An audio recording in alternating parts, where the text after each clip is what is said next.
Bonsoir et bienvenue dans ce Med Talk, notre talk show méditerranéen pour mettre en lumière des sujets d'actualité.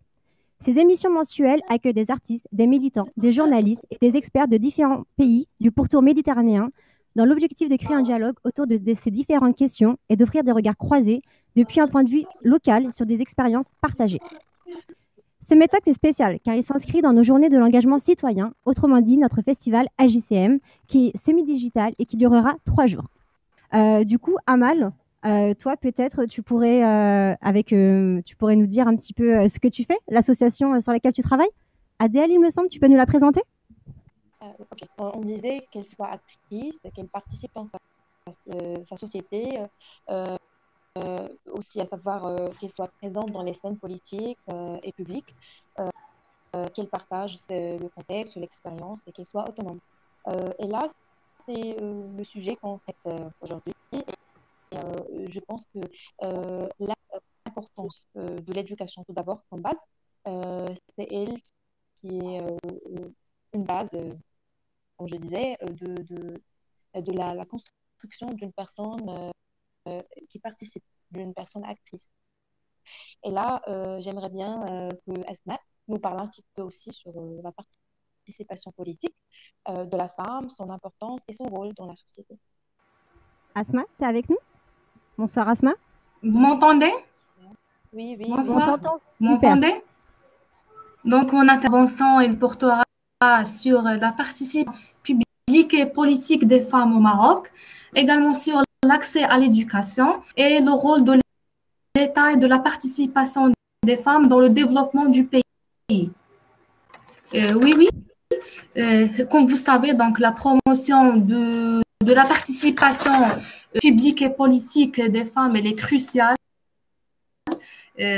pour la réalisation donc, des objectifs de développement durable. C'est pourquoi c'est l'une des cibles pour l'objectif 5 et de garantir la participation entière et active des femmes et leur accès en toute aux fonctions de direction à tous les niveaux de décision, que ce soit dans la vie politique, économique, sociale et publique en général. Donc, en fait, la participation publique des femmes, c'est une question d'équité qui relève de l'égalité entre les hommes et les femmes.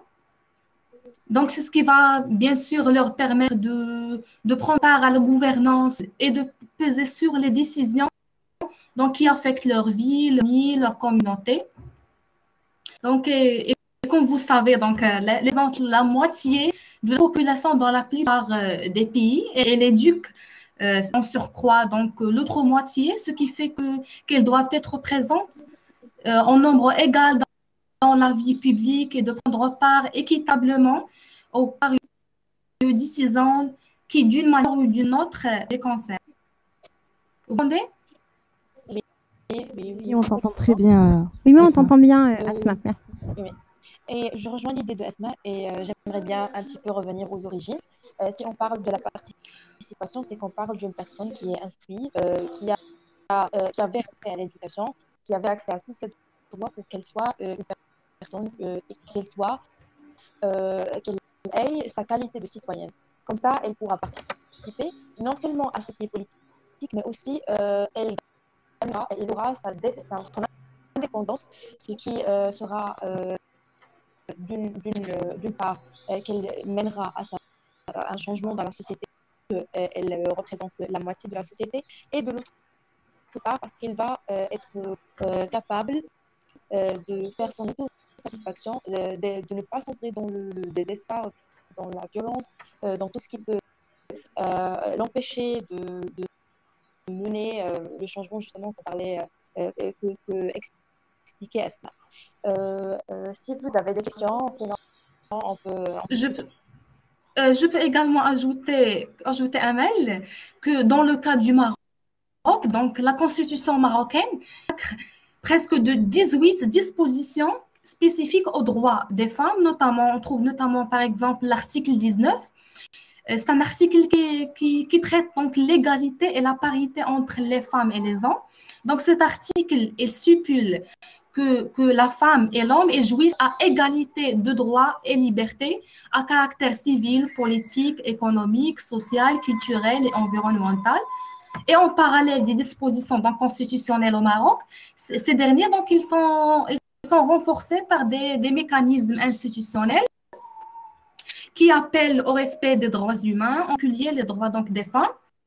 On trouve également donc, le code de la famille, le code du travail marocain. Donc, il consacre la non-discrimination donc, à l'égard des femmes en matière d'emploi et de salaire. Mais franchement, donc, en termes de législation pénale, au Maroc, donc je trouve qu'elle reste patriarcale et attentoire donc aux libertés individuelles dans sa philosophie en général. Par exemple, c'est le cas quand il s'agit du viol, par exemple, on constate que les dispositions donc, en matière du viol donc, introduisent une hiérarchie entre les femmes victimes. Par exemple, une femme mariée ou non mariée, le cas d'une femme vierge ou pas. Donc les dispositions n'incriminent également pas le viol conjugal, ce qui signifie que, bien sûr, que les législateurs ils ont encore cette mentalité qui est basée sur les images stéréotypées, sur les représentations sociales dévalorisantes envers les femmes. Si vous voulez, je peux vous présenter quelques statistiques. Statistiques qui sont réalisées par le ministère du réforme de l'administration marocaine. Donc, il a relevé que seulement 11% ce sont des directrices, des femmes du Maroc.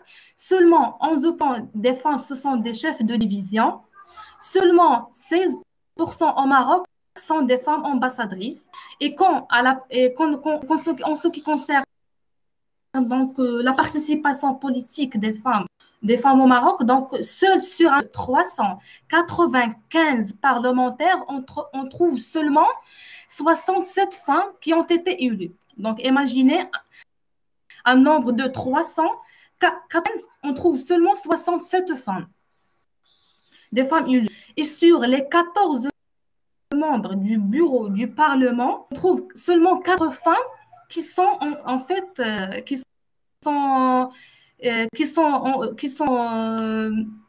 ont des postes qui leur permettent d'influer sur le fonctionnement du Parlement. Donc, sur 14, il existe seulement 4 femmes.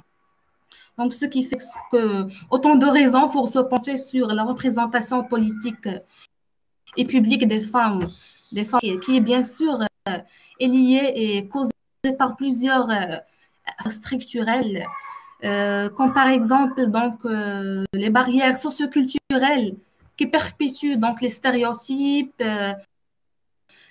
qui sont dénués de fondement. Donc, je peux ajouter également les responsabilités familiales. Donc, lorsque la femme se marie, donc elle a beaucoup plus de responsabilités qui s'ajoutent à sa vie. Donc, on peut ajouter également le rôle de l'éducation, la formation. Donc, le fait d'assurer pour les femmes un accès à une éducation de qualité, que ce soit pour les femmes et pour les hommes, sur d'égalité que les hommes, ça va permettre aux femmes automatiquement des compétences qui leur permettent de participer activement, librement et activement donc, à la vie publique et d'être bien sûr conscientes de l'impact de leur participation sur la vie, sur la communauté. Oui, alors on va résumer un petit peu ce que tu viens de dire. Vous m'entendez? Pas vraiment juste. Oui. Il ne faut pas par les lois et par les directives seulement, mais aussi agir sur les mentalités et changer tout ce qui est stéréotypé, tout ce qui est basé sur une discrimination. J'aimerais peut-être, Eva, redonner la parole à Eva qui veut peut-être présenter Souha. Vous m'entendez? Je vais présenter Souha, en fait, qui est de l'autre côté de la Méditerranée, qui est une actrice algérienne qui a mené une campagne avec toutes les actrices algériennes contre le féminicide. Elle va nous parler de son action. Je vais laisser ma collègue lui faire une petite interview, lui poser quelques questions pour qu'on en sache un peu plus. Bien sûr. Asiba, Asiba, à toi. t'écoutons. Vous la verrez pas, mais elle est là et elle va parler très fort pour pouvoir poser les questions. Asiba, c'est à toi. La vidéo que vous avez réalisée sur les violences faites aux femmes a été largement visionnée. Quel soutien avez-vous reçu sur cette vidéo et qu'est-ce qui a changé depuis? Bonsoir, j'espère que vous m'entendez. C'est important. Est-ce qu'on m'entend? Je t'entends très bien, merci Souha. Très bien, très bien. Donc, justement, l'année dernière, le monde entier a vécu vraiment, la femme a vécu vraiment une période très très dure parce que suite au confinement, donc il y a eu pas mal de féminicides, donc il y a eu pas mal de femmes mortes, de femmes violentées par leur mari, leurs frères, enfin père. Donc du coup, nous, à notre niveau en Algérie, les actrices ont décidé justement de faire une action parce que c'est devenu un peu trop. C'était presque chaque jour, 1, 3, 4, 5, 6 femmes tuées. Donc, du coup, on a décidé de faire cette action et on a bien fait de la faire parce qu'elle a quand même elle a fait bouger un peu les choses. Donc, voilà. 20% des femmes entre 20 et 24 ans dans le monde ont été mariées avant leurs 18 ans. Comment la société algérienne a réagi pour lutter contre les violences sexistes? Ok, très bien. Donc, en fait, j'aimerais dire que bon, par rapport au féminicide, le féminicide, en fait, on peut faire en sorte d'éviter ça. Parce que généralement, les femmes, avant qu'elles se fassent tuer, elles se font déjà agresser, violenter. Donc, si grâce aux associations, grâce à des numéros verts, on peut éviter ça. Il faut juste savoir sensibiliser, il faut juste savoir passer le message à ces femmes-là, comme quoi on peut les aider. Ça pourrait nous éviter beaucoup de problèmes. Par rapport aux femmes qui se font marier à un âge très précoce, bah, je pense que partout dans le monde, ça arrive dans chaque pays, avec un degré bien précis.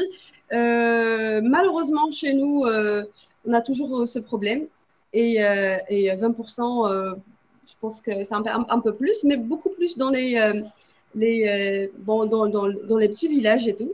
C'est un problème, je ne sais pas comment dirais-je.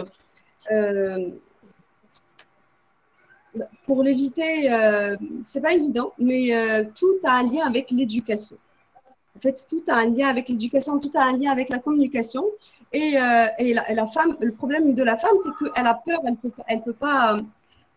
ne peut pas être. Elle sent qu'elle n'est pas égale à l'homme. C'est pour ça qu'elle n'agit pas. Je ne parle pas de toutes les femmes, mais de ces femmes-là. Donc, elle se laisse faire. Et puis, c'est là où on arrive dans des problèmes assez colossaux. Je ne sais pas si j'ai répondu sur la question. Je suis un peu perdue. Donc, si je n'ai pas répondu, il va falloir me la répéter. Vous avez très bien répondu à la question. Merci, madame. De rien. Quel a été l'impact de la période Covid par rapport à la violence faite aux femmes? L'impact était, comme j'ai dit tout à l'heure, il était vraiment visible et partout dans le monde, il était vraiment visible. Donc, du coup, le fait que tout le monde était confiné, donc on a vu pas mal de femmes violentées, on a vu pas mal d'enfants violentés aussi, il faut le dire. Les enfants aussi ont subi cela. Donc, du coup, c'était vraiment une période, j'espère qu'on la revivra plus jamais. Et là, maintenant, ça va mieux. Genre, nous, en tous les cas, notre action, elle a poussé les avocates à faire la même chose, aux étudiantes, aux médecins et tout. On a eu vraiment un enchaînement d'actions, ce qui a fait que l'État a été obligé de prendre la chose au sérieux. Merci beaucoup, Souha, pour ta présence parmi nous et ton action. Et merci beaucoup pour ces réponses très claires. Si je peux me permettre, on repasse toujours par l'éducation. Comme tu as dit, c'est un phénomène qui est malheureusement encore très présent et qui a été accru avec le Covid. Bien sûr. Et comme tu l'as très bien dit, et comme Amal l'avait dit avant sur l'égalité des genres, c'est encore une fois, tout passe par l'éducation et par le fait de sensibiliser au plus grand nombre via des associations, via les réseaux sociaux, via voilà, plein d'infrastructures. J'aimerais bien rajouter un petit truc. Bien sûr. Excusez-moi. En fait, nous, généralement, ce qu'on dit, ce que je dis moi personnellement, c'est que en fait, qui donne l'éducation, c'est la femme qui éduque l'enfant, je dirais la fille et le garçon. Généralement, c'est la maman qui éduque. Donc, aux mamans, nous, on essaye de faire passer le message aux mamans de bien éduquer leurs enfants, surtout de les éduquer à être égales tout petits. Parce que si on commence à éduquer nos enfants à être égales tout petits, ils grandiront avec cette idée d'être égal à notre genre. Voilà. Donc, à la femme de bien faire son travail. À la maman plutôt. Au papa aussi, c'est important, mais généralement, c'est la maman qui éduque plus que le papa. Ok. Est-ce que peut-être Eva, Amal ou Touria, une de nos invitées, voudrait aussi réagir sur ça, participer à ce débat? Je trouvais ça très intéressant ce qu'elle a dit. Non, franchement, je trouvais ça très intéressant parce que je pense que beaucoup de mamans ne prennent pas au sérieux ce genre de façon d'éduquer. Bon, au début, c'est vrai que c'est un peu compliqué, mais avec le temps, je pense que plus on avancera dans l'avenir et plus ça sera plus naturel comme ça. Je tiens à te remercier encore une fois, Soha, d'avoir bien répondu à nos questions. Et merci de ta présence parmi nous ce soir. Merci à notre cher collègue d'avoir fait ces très bonnes questions aussi, qui nous a apporté beaucoup d'informations. Merci à Hasiba, j'espère qu'on m'entend. Merci à la petite Hasiba. Oui, elle t'entend et elle sourit, elle a un grand sourire aux lèvres, ça je peux te le dire, même si tu ne le vois pas. Voilà. Alors, maintenant, peut-être on peut laisser notre collègue Mohamed Ali reprendre. Bonsoir. Nous allons maintenant poser la question à notre correspondante qui est au Maroc. Marjane est dans l'association Ashtikud. Elle est avec Tori El Omri, qui est experte dans le genre. Marianne, est-ce que tu peux nous parler de la situation des femmes au Maroc? Bonjour à tout le monde, vous m'entendez bien? Oui. Bonjour, bonjour à tout le monde. Je suis ravie d'être avec vous aujourd'hui dans ce festival qui s'articule sur l'égalité de chance. Donc, je suis Marjane Amkhtari, j'ai 23 ans. Je suis étudiante en première année de master langue, culture marocaine et écologie. J'ai eu ma licence en études anglaises. Je travaille actuellement à l'association Ashtikud comme chargée de projet. L'association Ashtikud, c'est une association qui vise depuis 22 ans. Elle a comme but d'atteindre l'accès inclusif, égalitaire et équitable de la décision économique, culturelle et politique à travers des projets de développement, à travers la contribution aux objectifs de développement durable. Concernant la question, à mon avis, la femme au Maroc, aujourd'hui, je vois que la femme marocaine d'aujourd'hui diffère complètement par rapport à la femme marocaine d'hier. Elle occupe des places importantes, elle a des places de responsabilité. Il y a une différence quand même. Mais malgré tout ça, malgré on voit un peu un développement, on peut dire, mais il y a des représentations culturelles, ou bien des stéréotypes, ou bien des préjugés sur la femme qui sont, on peut dire, comme une contrainte de ce développement. Comme par exemple, la femme, il y a des stéréotypes que la femme elle est liée aux tâches ménagères. La femme, elle est la seule qui est responsable sur l'éducation des enfants. La femme, par exemple, elle peut pas, elle doit se marier dans un certain âge, de, je sais pas, 22 ans, 23 ans.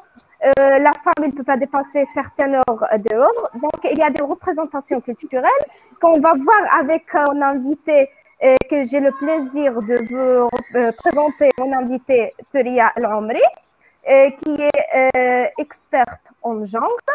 Il a eu son doctorat en histoire des mentalités, un master en genre, culture et société. Elle a pas mal d'expérience dans son domaine professionnel. Elle a 23 ans d'expérience associative, 7 ans d'expertise en matière de genre et développement, 10 ans d'expérience dans l'ingénierie de formation. Elle a aussi fait plusieurs formations liées au genre, au leadership, aux analyses comparées selon le genre. Elle a vraiment un CV très riche et je suis contente et ravie de vous recevoir avec nous aujourd'hui, Madame Telia. Dans le même sens, c'est elle-même qui a intervenu dans le colloque international qu'on a organisé en collaboration avec la Fondation ACN et l'Université pluridisciplinaire de Nador sur le thème le genre et développement. Cette intervention, c'était sur la violence basée sur le genre pour un développement inclusif. Elle a parlé de plusieurs axes importants. Je vais citer les plus importants. Les causes et les types de violences basées sur le genre, le rôle de la société et les institutions et aussi les services gouvernementaux, la problématique de la participation des femmes au développement, etc. Donc, Madame Telia, aujourd'hui, j'ai 2 questions pour vous liées à cette thématique. Selon vous, quelles sont les formes ou bien les causes de ce phénomène qui est la violence basée sur le genre, surtout pendant la période de Covid? Et quelles sont les représentations culturelles, ou bien vous avez déjà évoqué qu'il y a des facteurs culturels de cette violence. Donc, quelle est la relation de ces représentations culturelles avec ce phénomène de violence? Je vous laisse la parole, Madame Telia. D'accord. Bonsoir, j'espère que vous m'entendez. C'est une question qu'on reprend toutes. On m'entend? J'ai pas de problème de son? Oui. D'accord. Merci Marjane. Merci Marjane pour l'invitation. Merci de me faire part de cette réunion, de cette discussion méditerranéenne. Et je suis contente d'entendre d'autres féministes et d'autres participations à votre bon, je ne sais pas comment vous l'appelez, mais bon, c'est une bonne chose de se questionner autour des femmes, autour des droits des femmes. Je rejoins ce qu'a dit Soha, ce qu'a dit Esma sur la situation des femmes, que ce soit au Maroc, que ce soit dans d'autres pays. Je pense, on ne va pas dire que c'est la même situation, mais on peut trouver des situations similaires, des caractères similaires entre les deux rives. Bon, je vais commencer par les stéréotypes, par les représentations culturelles, pour bien comprendre le phénomène de violence basée sur le genre. Et je pense que ces stéréotypes qui sont fondés sur le genre nous expliquent pourquoi le phénomène a cette ampleur à l'échelle mondiale, peut-être l'ampleur encore plus dans des pays comme les nôtres où la culture traditionnelle est très forte et où les rapports hommes-femmes sont jugés selon cette culture traditionnelle. Et je pense que même les femmes portent cette culture. Tout à l'heure, j'ai entendu Soha quand elle a dit que c'est les femmes qui sont responsables de l'éducation, mais c'est une éducation qui fait partie de ce stéréotype, de cette culture. Elle ne peut pas ne pas éduquer ses enfants selon cette culture parce qu'elle a été éduquée de telle manière et donc on perpétue certains aspects de violence symbolique et de violence réelle envers les femmes. Et je pense que c'est stéréotype qui fait que malgré qu'on a changé de manière dans le domaine économique, il y a plus de représentation de femmes dans le domaine public. Bien sûr que je suis tout à fait d'accord avec Esma pour tous les chiffres qu'elle a donnés, mais quand même c'est différent de ce qu'il y avait auparavant. Malgré que maintenant on vit dans des familles nucléaires, on ne vit plus dans la famille la plus large traditionnelle, mais nous véhiculons et nous portons avec nous des stéréotypes qui sont pas seulement la cause n'est pas seulement la société, mais il y a aussi d'autres facteurs comme les médias, comme la politique et publique en général. C'est une politique inégalitaire envers les femmes, comme aussi l'éducation, c'est pas que l'éducation à la maison, mais aux écoles par le biais du livre où on trouve des stéréotypes pas possibles, et toutes les associations de droits de femmes au Maroc, depuis 2 décennies, ont travaillé sur le livre, les manuels d'éducation et les manuels scolaires, où il y a une image stéréotypée de la famille, une image stéréotypée des femmes et une image stéréotypée des hommes. Il n'y a pas que les femmes qui souffrent de cette culture et de ces stéréotypes. Donc, c'est un travail que nous devrons faire sur les manuels, sur ce que véhiculent les médias, et c'est le plus dangereux, par le biais des sitcoms, par le biais des films, par le biais de la publicité, par le biais de la mentalité médiatique que nous trouvons dans toutes nos émissions, dans la télévision, à la radio et tout ça. Et donc, je crois que c'est un package. On ne peut pas incriminer les femmes, que ce sont les seuls responsables de l'éducation. Moi, je peux être égalitaire chez moi, mais mon fils ou ma fille, quand ils sont à l'école, ils ont une autre image de la famille par le biais du manuel scolaire. Quand ils regardent la télévision, ils ont une autre image de la famille par le biais de ce qu'ils voient à la télévision. Et on peut avoir des exemples à l'infini. Donc, c'est une mentalité patriarcale qui persiste, c'est une mentalité inégalitaire qui persiste, et nous portons cette mentalité, que nous soyons des hommes ou que nous soyons des femmes. Donc, le changement doit commencer par le manuel scolaire, par les médias, par aussi les lois qui sont inégalitaires, et je pense que Esma a bien parlé de ce domaine, ou par exemple le pénal, par exemple les femmes n'accèdent pas aux postes de décision, et cette discrimination, que ce soit dans le politique ou que ce soit à l'administration, donc les postes de responsabilité et les postes de décision, ce sont des postes masculins par excellence. Elle a cité des chiffres et je suis tout à fait d'accord. Donc, c'est une situation vraiment globale. On ne peut pas incriminer l'homme ou la femme. Donc, il faut changer la culture où nous travaillons, dans le travail et dans tout ça. Je vous donne que seulement 2 chiffres sur ce genre de culture que nous portons. Il y a une étude qui a été faite par le haut. Le HCP, chez nous, c'est la source de toutes les statistiques officielles. C'est le Haut Commissariat au Plan qui donne les statistiques. Et ben, dans une étude de 2019 qui est très très récente, on a 40% des hommes et 38% des femmes qui considèrent que la violence conjugale est une affaire familiale. Même la femme, elle dit « Ah non, non, non, la violence conjugale, ce n'est pas une violence, c'est une affaire familiale. » Et selon la même étude, 48% des femmes considèrent que c'est un sujet tabou. On n'en parle pas.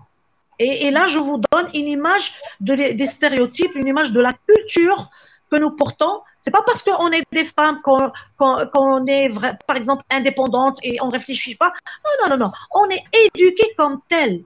Donc, c'est un travail sur nous, c'est un travail sur les personnes, c'est un travail sur mais il y a d'autres facteurs qui font que ces images, que ces stéréotypes persistent, parce que, par exemple, les femmes subissent la pauvreté plus que les hommes. Au Maroc, il y a peu de femmes qui sont, comment dirais-je là, qui ont, par exemple, une propriété privée, que ce soit dans le domaine de l'agriculture ou que ce soit dans le domaine de l'immobilier. Peu de femmes ont leur propriété privée. Donc, même s'ils veulent, par exemple, les banques n'acceptent pas les demandes des femmes parce que c'est un modèle conventionnel. Ils se basent sur des moyens conventionnels et les hommes détiennent ces moyens conventionnels. Au Maroc, on a 12% de femmes entrepreneurs. On n'est même pas dans la moyenne africaine qui est 25%. Et ça, c'est dû à cette situation que les femmes n'arrivent pas à avoir une propriété propre à elles. Donc, elles subissent toutes les crises, même pendant le Covid, elles ont subi comment dirais-je, les aspects de la discrimination économique. Aussi, au point de vue juridique, et Asma a cité pas mal de lois, on a une nouvelle loi de lutte contre la violence à l'égard des femmes, mais cette loi, elle n'incrimine pas les acteurs de violence.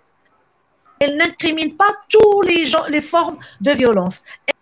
Elle ne donne pas une signification internationale, bien sûr, parce que le Maroc a ratifié beaucoup de conventions internationales et on ne trouve pas les significations de ces conventions dans cette loi, qui est la loi de lutte contre la violence à l'égard des femmes.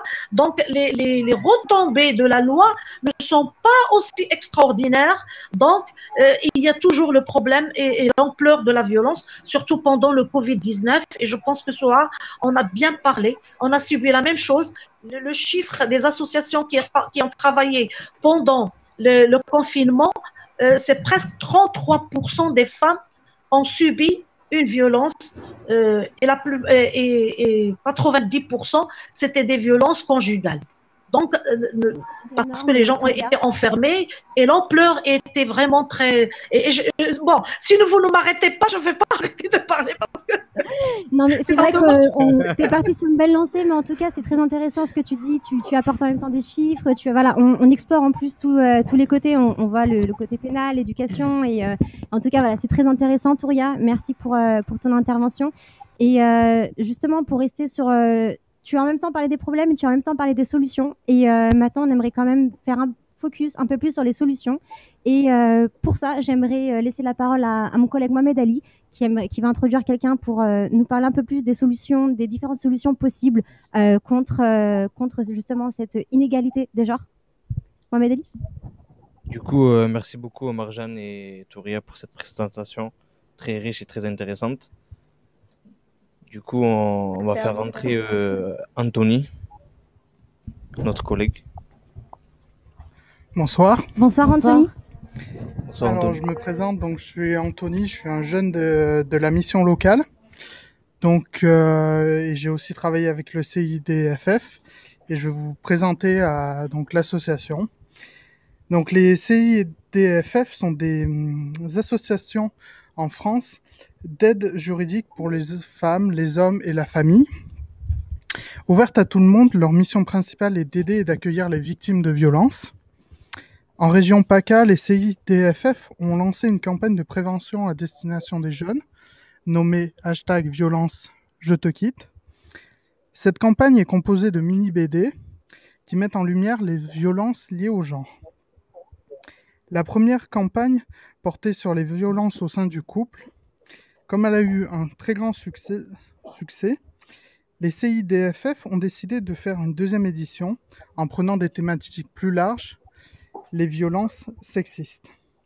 Pour cela, ils ont travaillé avec des jeunes, avec 6 groupes de jeunes de toute la région PACA, issus de structures comme la mission locale, par exemple.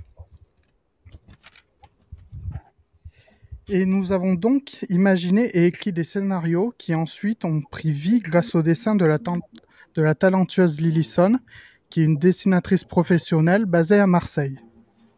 Les 6 thématiques choisies pour cette année sont le harcèlement de rue, les stéréotypes sexistes, les violences médicales, le mariage forcé, le harcèlement sexuel et les violences intrafamiliales. Vous pouvez trouver cette campagne sur le site #violence je te quitte et dans tous les CIDFF de la région. Je tiens à préciser que les CIDFF et tous les jeunes qui ont travaillé sur cette campagne, on remercie la Fondation des femmes qui a rendu ce projet possible grâce à leur financement. Merci. Merci beaucoup Anthony, c'était C'était bien dit. C'était De très voir les autres intéressant aussi. solutions possibles justement pour, comme on l'a dit depuis le début, l'important c'est quand même de sensibiliser les gens et il y a différentes façons de les faire et ça c'en est une parmi tant d'autres et qui est très intéressant. Comme on l'a dit depuis les débuts, ça passe par l'éducation, par les réseaux sociaux et une BD c'est assez ludique. Moi, je trouve que c'est en fait, c'est plus visé pour les plus jeunes en fait, qui sont pas, je pense, qui sont pas assez informés sur ça. Il y a des dangers de partout, donc une BD, je trouve que c'est beaucoup mieux en fait c'est beaucoup mieux pour informer les plus jeunes, que ça passe mieux.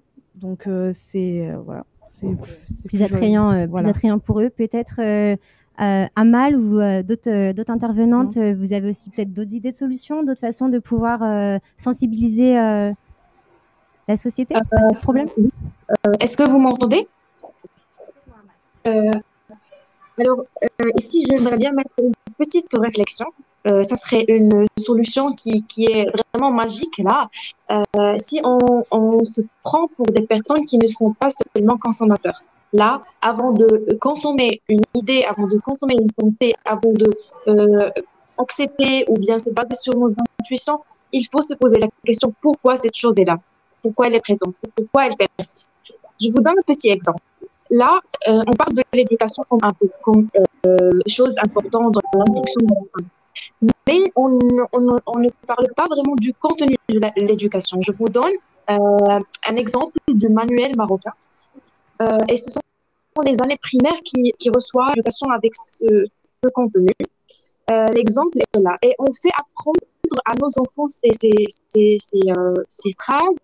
Et quand on leur dit que voilà, tu es une fille, tu dois étudier, et la phrase est on est dans la maison, mon père regarde la télé, mon frère, il joue au ballon, et moi j'aide ma maman à la cuisine. Là, on fait apprendre à des enfants qu'il faut étudier, mais implicitement, c'est parce que là, on leur montre que ton rôle social est d'être femme de foyer. Ton rôle social n'est pas vraiment de participer. Et ils se basent sur ces idées qu'elles consomment implicitement. Et là, on a un produit, une fille qui n'a pas confiance en soi, même si elle est éduquée, elle n'est pas vraiment l'éducation de base et de qualité pour qu'elle puisse avoir un changement. J'aimerais bien juste vous dire qu'il ne faut pas être consommateur. Il faut se poser la question sur quel que soit le sujet. Il ne faut pas être avec la foule sans se poser la question. Et je passe la parole à Asma s'il veut venir ajouter un conseil. Oui, Amal. Oui, vous m'entendez? Oui. Donc, je peux ajouter également, oui, Amal, exactement. Donc, il ne s'agit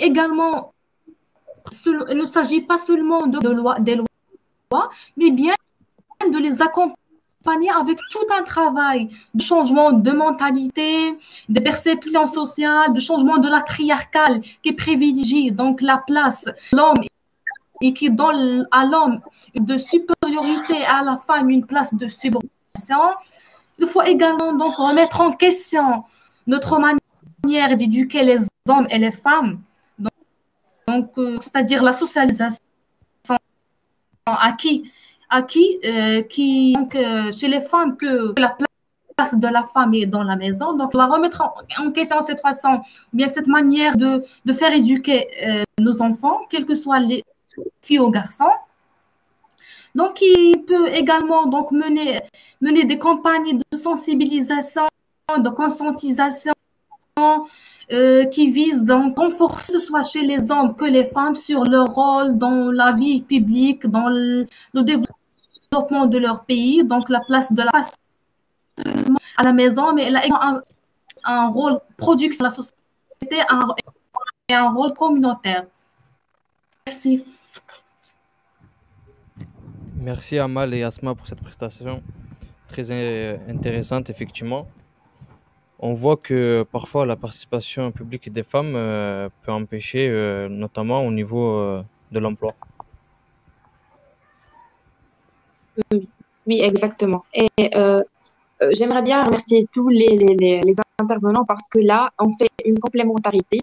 On a parlé de tout et on a vraiment ciblé, on a essayé à englober tout ce qui est aspect économique, culturel, jouissance de droits, participation politique. Et comme ça, on a pu avoir une idée plus claire.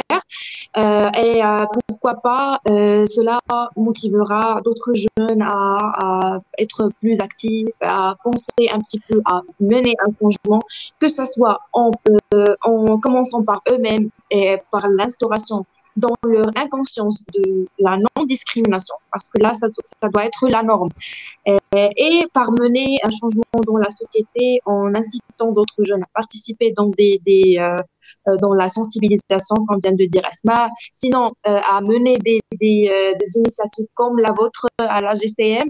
Et je remercie vraiment la chance que vous avez donnée à tous les intervenants et à tous les pays de la Méditerranée pour qu'on puisse présenter un petit peu le contexte marocain et la situation qu'on veut vraiment changer.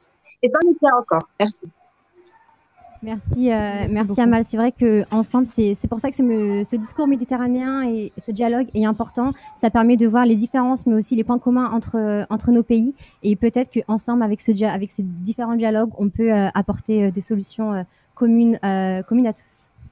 Pour finir, j'aimerais vous remercier tous encore une nouvelle fois. Comme Amal, toi, tu l'as bien fait. C'est la fin, malheureusement, de ce Med Talks. Merci à tous et à toutes pour votre intervention, plus intéressantes les unes que les autres. C'est toujours important de savoir ce qui se passe ici et ailleurs et partager les différentes expériences et projets dans toute la Méditerranée. Merci de nous avoir suivis et on se retrouve très vite dès demain car le festival AJCM, c'est que le début, ça continue avec une nouvelle journée sur le thème de la mobilité et de l'identité en Méditerranée. On se retrouve dès demain 10h, heure française, toujours heure française, pour un atelier en ligne de storytelling avec la présentation de plusieurs villes en Méditerranée, suivi d'un débat sur l'identité méditerranéenne. On se retrouve également à 11h30 pour un atelier de théâtre forum avec le cercle ACM en Tunisie. Et enfin, un autre Med Talk à 18h30 pour une autre émission sur le thème de la mobilité, toujours en live sur Facebook. Pour assister aux ateliers, retrouvez tous les liens et infos complémentaires sur notre site et sur notre page Facebook. Bonne soirée à tous et merci encore une fois. Bonne soirée à vous également sur le plateau. Merci beaucoup. Bonne soirée à à vous, vous. Bonne soirée à vous tous. Merci. Merci à vous. Et je crois, évidemment, on a un petit bonus, petite surprise de cette première émission de ce premier festival. On a un petit clip de rap à vous faire passer, fait par des jeunes de Marseille. On aimerait vous le faire visionner avant de partir. On se quitte en musique.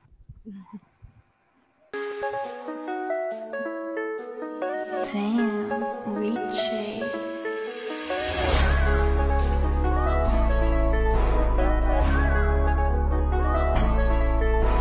Salut, c'est nous les méchants. Depuis le temps qu'on a pas géchant. Si tu cherches, moi je suis tout comme là. Avec mes gars du bâtiment. Salut, c'est nous les méchants. Depuis le temps qu'on a pas géchant. Si tu cherches, moi je suis tout comme là. Avec mes gars du bâtiment. Tu connais la mélo, danse sur la mélo, c'est le 3, fais le 3. Tu connais la mélo, danse sur la mélo, c'est le 3, fais le 3. Ici à l'école tous les jours, et moi je compte les semaines. J'attends que les vacances, à part TikTok, Snap et Insta. Je fais rien de ma vie, maintenant vous avez compris. Maintenant vous avez compris, maintenant vous avez compris. 2021, une nouvelle résolution. 2021, une nouvelle année. Je vois que ça change pas, y a la pollution. Quand ils mettent leur masque, on voit leur modeling. Ils veulent nous faire la guerre, on va pas se laisser faire. Corona désinfecte, on n'en a rien à faire. Ils veulent nous faire la guerre, on va pas se laisser faire. Corona désinfecte, on n'en a rien à faire. Fiat 3003, j'ai descendu de mon bâtiment. Nuit de monter, pas aller guetter, pas inquiéter la maman. Félix Fiat 3003, j'ai descendu de mon bâtiment. Nous de monter, pas aller guetter, pas inquiéter la maman. Mon cœur en tourbillon, si tu l'ouvres dedans, si tu cartons, tu seras tout seul, commencer dans le bas, sans les sous, donc arrête ton cinéma. Si tu as peur, on est des grands gaillards, on tient la coupe FC 143, c'est pas long, on retourne, je fais ce qu'il est bas, mais ça saoule, mais voilà, c'est comme ça, on reste meilleur. Salut, c'est nous les méchants, depuis le temps qu'on a pas géchant. Si tu cherches, moi je suis tout comme là, avec mes gars du bâtiment. Salut, c'est nous les méchants, depuis le temps qu'on a pas géchant. Si tu cherches, moi je suis tout comme là, avec mes gars du bâtiment. Tu connais la mélo, danse sur la mélo, c'est le 3, fais le 3. Tu connais la mélo, sur la mélo, c'est le 3. Fais le 3, tu connais la mélo, danse sur la mélo, c'est le 3. Fais le 3, tu connais la mélo, danse sur la mélo, c'est le 3.